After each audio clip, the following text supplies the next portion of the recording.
همچین چیزی نیست. خودت هم میدونی که همه اینا تقصیر گنه‌ایه. تو به چه حقی به آدمو توهین میکنی؟ نگاش کن چه جوری داره دفاع میکنه. 2 دقیقه خواهرتو به یه دختر بدبخت فروختی؟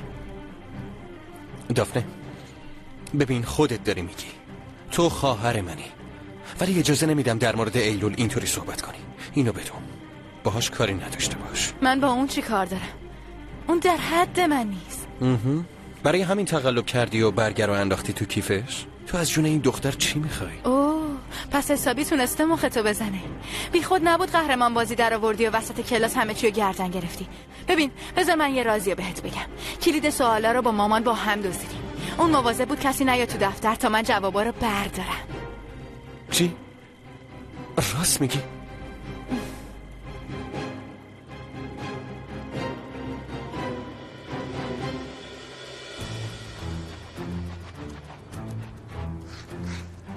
این که خوش شده پاک نمیشه. بکش کنار ببینم.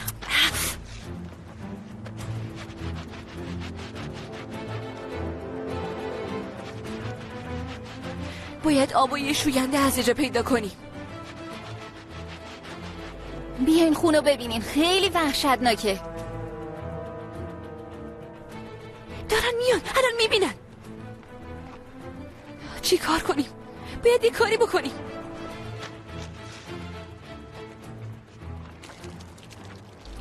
یعنی قاتل هنوز تا حیاته؟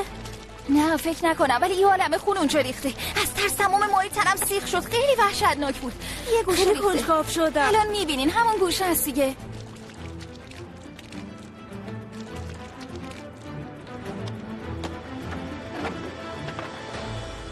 نگاه کنین اینجاست.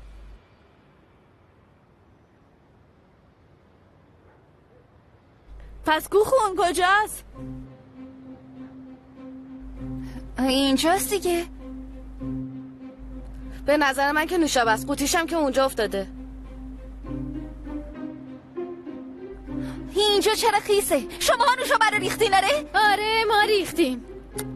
دختر به همه گفتی کف حیاط خونی ما هم باورمون شد. اومدیم دیدیم نوشابه و آبالبالوه. ساغر بهت گفته بودم این همش خیال بافی میکنه، نباید حرفشو باور کنیم. بی خود این همه راه اومدیم. منم خوابم میاد، بیا بریم.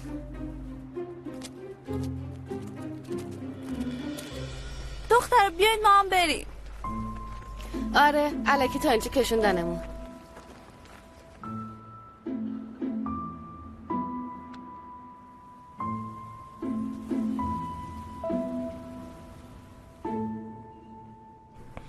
دیشب تا صبح بیدار بودی و ازم مراقبت کردی. نمیدونم چجوری ازت تشکر کنم. این چربیه ماما نگو.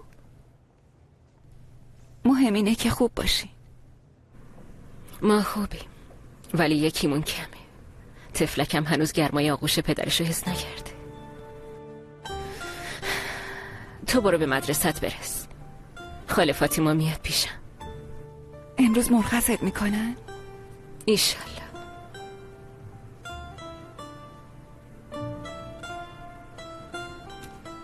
ایلو صبر کن دخترم. این کمال که معلوم نیست کجاست. منم تازه زایمان کردم. میگم تو بیا با هم بریم خونه. میتونی کمکم کنی ها؟ برای همیشه؟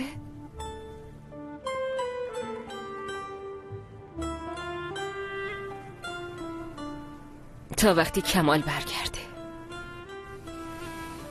متوجه شدم. باش. ایلول تو چرا نرفتی مدرسه؟ الان میرم خاله فاطمه. مامانمو میسپارم به شما. تو با خیال راحت برو مدرسه. اصلا هم نگران نباش عزیزم. برو به سلامت. مسعوده هنوز از کمال خبری نشده؟ نه.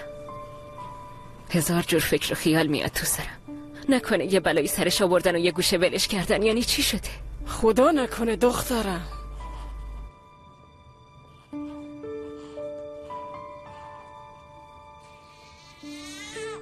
ایلو چرا اونجا وایسادی؟ برو دیگه.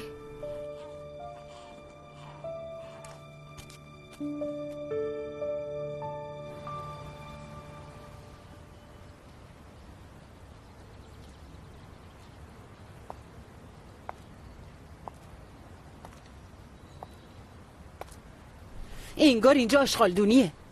آخر نتونستیم به اینا یاد بدیم نظافت رو رعایت کنن. همه جا رو به گند میکشن، تازه دروغ هم سرهم میکنن که چی؟ تو حیاط خون ریخته. توبه، استغفرالله. هدیه، اون حسارایی که اداره به همون داده بود، میگم اونا رو بیاریم دور تا داره اینجا بزنیم، باشه؟ چشم نریما خانم، هرچی شما بگی. برو به اون دخترها هم بگو بیان این آشغالایی که اینجا ریختن رو جمع کنن. چشم خانم.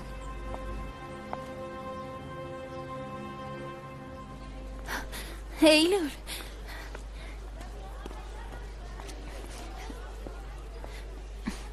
سوگل همه چی رو برام تعریف کرد. چی؟ الان دیگه منم راستون رو میدونم. میتونی با هم راحت باشی. داری دروغ میگی. میدونم اون شب چی کار کردی. خونه‌ای که تو حیاط ریخته بودم دیدم. وای ایلول، چرا این کارو کردی؟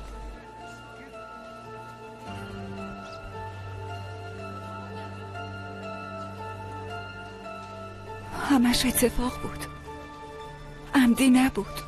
آخه عزیزم، حالا یه بارم تو برام تعریف کن. یعنی ایلول امروز میاد مدرسه؟ بیا دیگه. اون رفته پیش مادرش خوشگذرانی، ما داریم اینجا از استرس خفه میشیم. انگار ما آدم کشتیم. حالا یه خوبی کردی، حداقل پاش وایسا. یه بارم که شده جا نزن. چرا ساکتی؟ زود باش تعریف کن دیگه. من که همه چیو میدونم.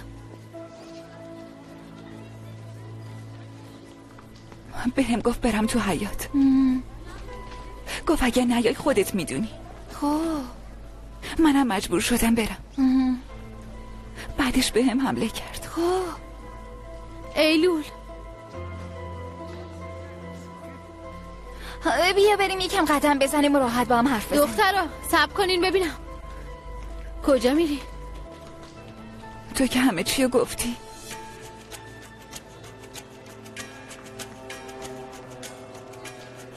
چی میگی؟ من چیو گفتم؟ آخه مارال گفت تازه تو حیاط خونا رو دیده. خودم فهمیده بودم شما یه غلطی کردی. به این عوضی چی گفتی؟ گفت یکی تو حیاط پشتی بهش حمله کرده. آره من بودم. آخه ازش خوشم نمیومد. تو بودی؟ آره من بودم. دعوامون شد و نوشابه ایلول از دستش افتاد، ولی بعد آشتی کردیم، مگه نه؟ آره دقیقا. چرا میپیچونی؟ و چرا وقتی داشتی با تلفن حرف میزدی گفتی باید پیداش کنی؟ آهای فضول، گوش وایساده بودی؟ چقدر هول شدی، جواب نداری نه؟ چرا دارم؟ یکی تو دفترم فحش نوشته بود. منم فکر کردم ایلول نوشته، ولی اون نبوده. حتما داشتن درباره این حرف میزدن. آره؟ باید باور کنم. آخه تو چه دوستی هستی؟ مادر دوستت زایمان کرده، عوض اینکه حالشو بپرسی داری فضولی میکنی؟ فهمیدی دیگه؟ جمره و ایلول تو حیاط پشتی بدجور با هم دعواشون شد. ما هم از تو قایم کردیم. خیالت راحت شد؟